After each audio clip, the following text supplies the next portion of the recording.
Okay, so I was asked by one of my inner circles, should I buy a computer or build a computer? Hmm.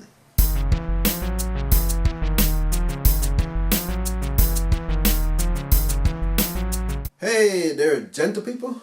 Chard here once again. So, in this video, I'm going to talk about the reason why you would want to go custom build or would you want to just buy off the shelf. Because I've been asked that question several times in my computer lifetime. So I started off in the computer field back in '95. And from that day up to this day, I always have my computer custom built. It started off as a project for me. Can I build a computer back then? So once I built my first computer, and I was like, man, I like this. I get to pick out the parts and assemble it and see it come boot up for the first time. It was just thrilling. So from that point on, I just always built my computers. I never just bought one off the shelf. So when people ask me, do I build or buy? I have to ask them, well, what are you trying to do? Because if you're just surfing the internet, checking emails, maybe writing a letter or two or doing a spreadsheet or whatever, you don't really need to build a computer in these times. Because back when I was building computers, it was cheaper to me to build it because I could choose parts based on cost and put this whole thing together. But we have come to a time now where computers are so mass. You know what I mean? There's plenty of computers out there, plenty of manufacturing, where you can actually pick up a computer with the keyboard and the mouse and the screen and everything else for about $300-400. And I'm talking about HP and Dell. I'm not talking about some off-brand that you never heard about before. And a lot of them also are producing the all-in-one computers. It's just the screen, keyboard and mouse, but all the computer components are built into the screen. Even the DVD or CD drive is built in. So that's like a space-saving thing right there. But if you decide you want to go custom build, note this, that you're going to pay more. For me, like I said, I pick out all the parts, but I pick out certain parts, and those parts cost a little bit more than when you buy the computer as a whole.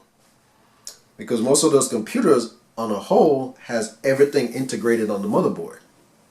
The sound, the video, everything, the network card, the wireless card, everything is built in. That's why it's cheaper to pick it up. Because off-the-shelf computers are anywhere in the range from $350 for a decent one to up to $1,000. And that includes the separate parts as a set or just the all-in-one computer. But when you go custom built now, I'm telling you, you're gonna spend more. Because you're gonna pick out certain parts. You want a certain hard drive, you want a certain video card, you want a certain sound card, you want a certain case, you want a certain keyboard, a certain mouse, a certain display. I mean, it adds up. And these monitors I got right here, for instance, are 2K monitors. So they're not like the regular 1080p. So they cost me a little bit more to purchase these than it cost this one that's just a 1080p monitor. Because this is my cheapest monitor I have right here. Just everything is going to cost more if you go custom build. But if cost is not a problem, then go for it. But at the same time, if you're not like a hardcore gamer or somebody who edit videos or make music or do any processor intensive work, then I wouldn't go with a custom build. Reason being, you're just wasting money because you will never use the full potential of that computer if you don't do that heavy kind of lifting kind of work. Even if you have the cash, I would still go with the off the shelf. If you buy an HP or Dell, you're pretty much good to go. And another thing, you got to be prepared to do that work if you want to build one by yourself. It's a good little project. I encourage everybody to at least put a computer together, at least one computer in a lifetime if they're up to it. Because it's a very thrilling feeling to get these parts, assemble it, and then press that power button and it just comes on. It's like, wow, look what I just did. And The way they have these parts now, it's like playing with Legos, honestly. I mean, everything fits in a certain spot. You know, if you buy the memory can only go one way. You cannot reverse it unless you force it in there. But if you try to do that, you're going to break it.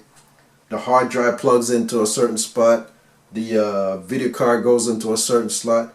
Everything is pretty much laid out, so you can easily put it together if you decide to go custom build. So like I said, the big difference between the custom build and off the shelf is mainly the cost. You know, that's going to be the driving factor. That's going to be the decision maker, honestly, if you try to go that route. If you're willing to spend and you want a certain computer and you want a certain parts and stuff like that, then go for the custom build, because you're not going to find that off the shelf. Because most computers right off the shelf are just as is. Or I mean, you can get a computer off the shelf that have a lot of power to it, but you end up spending more anyway.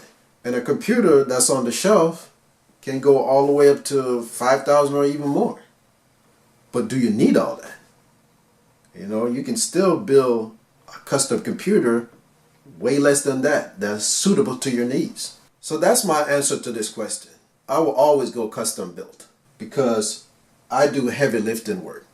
You know, I use Photoshop, I use Final Cut, I use all kind of heavy process intense software, so I can't stand the hiccup. So I need the power. I need a computer to go whenever I need it to. But if you want to do it for the experience, you still can go out there and find parts that's not so expensive and still build one for yourself, you know. And like I said, I encourage it. I encourage everybody to at least try to build a computer. So I hope this video was helpful to you. Okay, so that's it for now. Don't drink and drive, don't text and drive, so you won't miss the next video.